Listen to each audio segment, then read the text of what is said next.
Olá! Hoje a gente vai mergulhar de cabeça numa das perguntas mais uau da ciência. Os animais têm consciência? E para tentar responder isso, vamos olhar para um estudo incrível que fez uma coisa bem simples. Colocou elefantes na frente de um espelho. O que será que eles viram ali?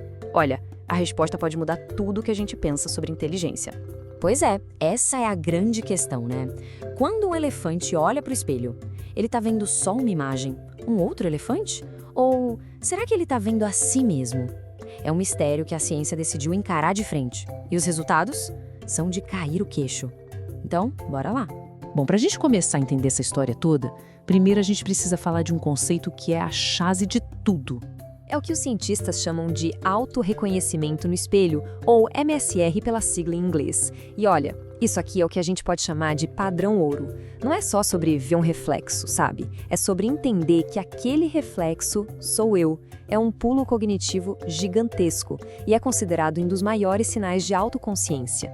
E esse clube do autorreconhecimento, digamos assim, é super, mas super exclusivo. Durante muito tempo, a gente achava que só humanos e os grandes primatas, chimpanzé, gorilas, tinham essa capacidade. Aí, mais recentemente, os golfinhos entraram para a festa. E isso já foi um baque. Porque, poxa, um animal evolutivamente tão distante da gente, isso já dava uma pista de que talvez essa habilidade não fosse um privilégio só da nossa linhagem, né? Então, com os golfinhos na jogada, a pergunta que ficou no ar foi: tá, e agora? Quem é o próximo candidato? E foi aí que os olhos se voltaram para um gigante bem gentil. Mas por que elefantes? Bom, porque eles têm várias características que a gente costuma associar com autoconsciência. Eles vivem em sociedades super complexas, são conhecidos por ter empatia, por um comportamento que os cientistas chamam de ajuda direcionada, tipo usar a tromba para ajudar um companheiro a se levantar.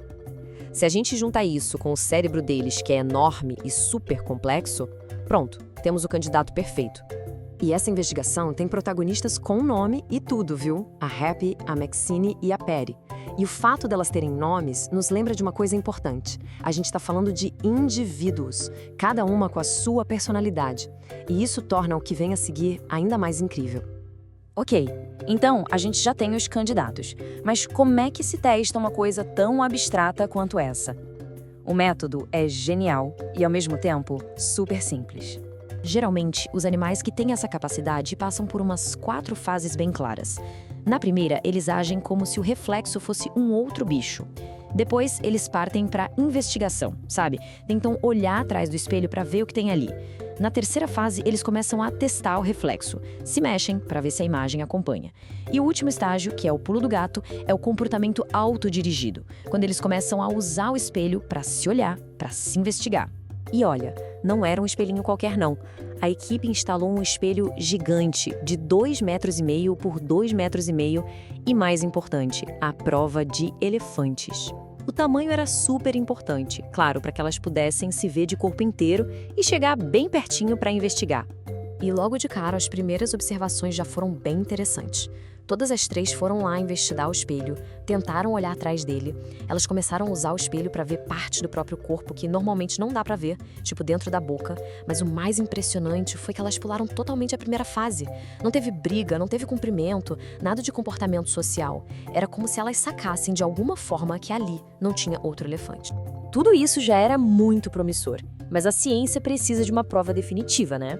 E é aí que a gente chega no clímax do experimento, com o foco todo em uma das elefantes. É o famoso teste da marca. A equipe pintou um X branco na cabeça da Happy.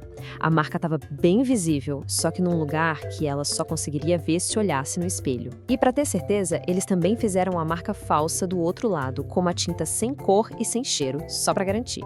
A pergunta era bem direta. Será que ela ia notar?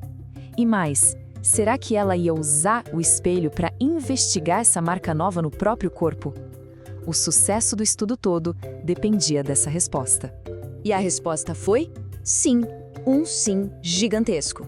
De frente para o espelho, a tromba da Happy foi direto no X. Ela tocou a marca várias e várias vezes. Esse é o momento, o ahá.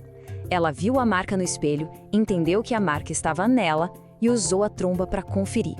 E não foi só impressão não, os números confirmam isso.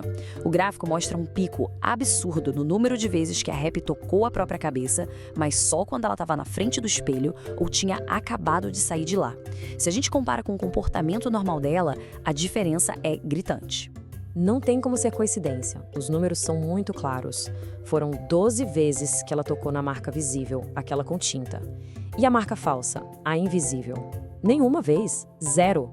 Isso prova que ela estava reagindo a uma informação que era puramente visual, que ela só podia ter pego olhando no espelho.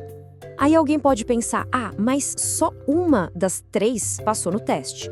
Só que a gente precisa colocar isso em perspectiva. Olha só, mesmo com os chimpanzés, que são os mais estudados para isso, muitas vezes menos da metade dos indivíduos de um grupo passa no teste. Então, um resultado de 1 em 3, logo de primeira, com uma espécie nova, isso é, na verdade, um resultado muito, mas muito forte. Ok, então uma elefanta passou no teste. E aí, o que isso muda? Bom, as implicações dessa descoberta vão muito, muito além da Happy e do espelho dela. Isso nos leva para um conceito fascinante chamado evolução cognitiva convergente. O que isso quer dizer em bom português? Que a inteligência avançada, a autoconsciência, talvez não seja uma estradinha única que só os primatas seguiram. Pelo contrário, parece ser uma solução que a evolução encontrou mais de uma vez em galhos totalmente diferentes da árvore da vida. Pensa bem, o fato de o autorreconhecimento aparecer em primatas, depois em golfinhos lá no mar e agora em elefantes, isso é uma evidência muito forte dessa ideia. Parece que a autoconsciência pode ser uma resposta, uma adaptação a uma vida social complexa, que é uma coisa que todas essas espécies têm em comum. A inteligência, pelo jeito, não tem um formato só, não. E tudo isso deixa a gente com uma última pergunta no ar, que é de arrepiar. A descoberta com os elefantes abre uma porta gigantesca.